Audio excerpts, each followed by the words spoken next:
श्री स्वामी समर्थ. आज अमावस्या आहे आणि अमावस्येच्या दिवशी कोणकोणती सेवा करावी, काय करावं. अमावस्येला आपल्या घरामध्ये काही नकारात्मक शक्तींचा वास असतो, त्या निघून जाव्यात किंवा आपल्या घरामधल्या कटकटी कमी व्हाव्यात, यासाठी काय काय उपाय करता येतील याच्याविषयीचा आजचा व्हिडिओ आहे. एक विनंती करेल की व्हिडिओ शेवटपर्यंत नक्की बघा. तर व्हिडिओच्या खाली लाईकचं बटन प्रेस करा. चॅनलवरती जर नवीन असाल तर चॅनलला जरूर सबस्क्राईब करा आणि तुमच्या मित्रमैत्रिणींमध्ये हा व्हिडिओ शेअर करायला विसरू नका. बघा, अमावस्या आली, अमावस्या आणि पौर्णिमा हे जे वातावरणातील बदल असतात ते बऱ्याच वेळेस मनुष्यावरती पण परिणाम करून जातात.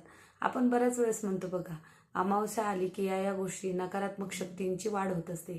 कारण का, तर चंद्रबळ हे एकदम क्षीण होऊन जातं आणि त्याच्यानंतर जे वातावरणातल्या त्यांचा प्रभाव वाढतो आणि त्यामुळे काय होतं, घरामध्ये निगेटिव्हिटी येणं, वातावरणात थोडंसं नकारात्मकता येणं, या गोष्टी वाढतात. मग अशा वेळेला काय करायचं, तर घरामध्ये आपल्या पॉझिटिव्हिटी राहावी, सकारात्मकता नांदावी, घरात एकोपा राहावा, यासाठी काही उपाय आहे जे आपल्याला अमावस्येच्या दिवशी करायचे आहेत. एकतर अमावस्येच्या दिवशी घरातली अडगळ अजिबात ठेवू नये. परत त्याच्यानंतर जळमाटं ठेवू नये. घरामधल्या जाळ्या काढाव्यात.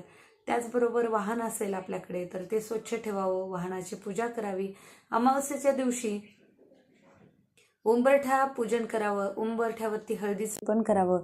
हळद आणि गोमूत्र एकत्र करून हळदीचं लेपन उंबरठ्यावरती द्यावं.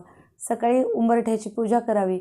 संध्याकाळी पांढऱ्या मोहऱ्या म्हणजे पिवळ्या मोहऱ्या ज्या आहेत त्या हातामध्ये घ्यायच्या आणि स्वामी समर्थ केंद्रातली किंवा आपल्या घरामध्ये धूप, आपण देवघरामध्ये पूजा करताना जो जाळतो त्याची रक्षा जी आहे ती घ्यायची आणि ती हातात घेऊन आपल्याला संध्याकाळी कोणती सेवा करायची आहे, तर संध्याकाळी करायची आहे वल्गसूक्त 11 वेळेस घ्यायचं, कालभैरवाष्टक 11 वेळेस घ्यायचं, मोहऱ्या आणि विभूती हातावरती ठेवायची रक्षा, आणि नंतर कालभैरवाष्टक आणि दिवा लावायचा देवासमोर आधी, आणि नंतर कालभैरवाष्टक 11 वेळेस आणि वल्गसूक्त 11 वेळेस.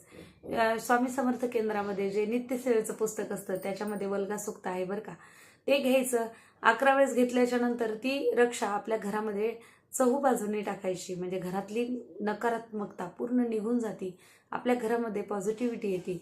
आणि त्याचबरोबर अमावस्येच्या दिवशी आणि शनिवारी घरामध्ये पोछा मारताना काय करायचं, फरशी साफ करताना पाण्यामध्ये खडे मीठ, त्याच्यानंतर थोडंसं लिंबू आणि हळद थोडीशी चिमूटभर टाकायची, थोडंसं गोमूत्र टाकायचं आणि मिठाच्या पाण्याचा पोछा मारून घ्यायचा. त्यामुळे काय होतं, घरामधले वादविवाद, कटकटी काही ज्या असतील त्या कमी होऊन जातात. त्याचा खूप प्रभाव, म्हणजे घरात जर तुमच्या खूपच नकारात्मकता असेल, घरात कोणीच कोणाला व्यवस्थित बोलत नाही असं वातावरण असेल, तर हा उपाय दर शनिवारी करून बघा. अमावस्येला तर कराच करा, पण दर शनिवारी करा. खूप प्रभावी आहे हा उपाय, नक्की करून बघा. त्याचबरोबर घरामध्ये, दारामध्ये अमावस्येच्या दिवशी संध्याकाळी आपल्याला दिवा लावायचा आहे. दरवाजामध्ये दिवा लावायचा, आपल्या किचनमध्ये माठाजवळ एक दिवा लावायचा, पाण्याच्या जवळ, आणि नंतर देवघरामध्ये तर आपण नेहमीच लावतो, त्यात काही वाद नाही. आणि त्याचबरोबर प्रार्थना म्हणायची, म्हणजे शुभं करोती घ्यायची संध्याकाळी. शुभं करोती कल्याणम आरोग्यम धनसंपदा शत्रुबुद्धी विनाशाय दीपज्योती नमस्तुते दीपोहरती पापानी संध्या दीप नमस्तुते दिव्या दिव्या दीपत्कार कानी कुंडल मोतिहार दिव्याला पाहून नमस्कार.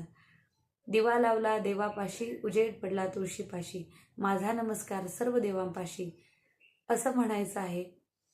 त्याच्यानंतर हे बघा, आपण जर कुणाचं वाईट, आणि प्रत्येकाने एक गोष्ट लक्षात ठेवायची, सेवा तर करायचीच आहे, प्रत्येक सेवा खूप महत्त्वाची आहे, पण सेवा करताना ही गोष्ट आपल्याकडून कुणाचेही म्हणजे कुणाच्याही बाबतीत आपली भावना त्याच्याविषयी म्हणजे नकारात्मक नसावी. कुणाचाही वाईट होण्याच्या हेतूने जर आपण कोणती सेवा केली तर परमेश्वर कधीच आपल्याला आशीर्वाद देत नसतो, हे कधीही लक्षात ठेवायचं. त्यामुळे शुद्ध अंतःकरणाने केलेली सेवा परमेश्वर स्वीकारत असतो.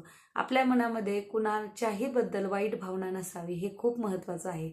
म्हणजे त्याचं वाईट व्हावं म्हणून आपण खूप सेवा करायची असं जर मनात ठेवून आपण जर सेवा करत राहिलो तर सेवेचं फळ हे शून्य प्राप्त होत असतं, हे तितकंच खरं आहे बरं का.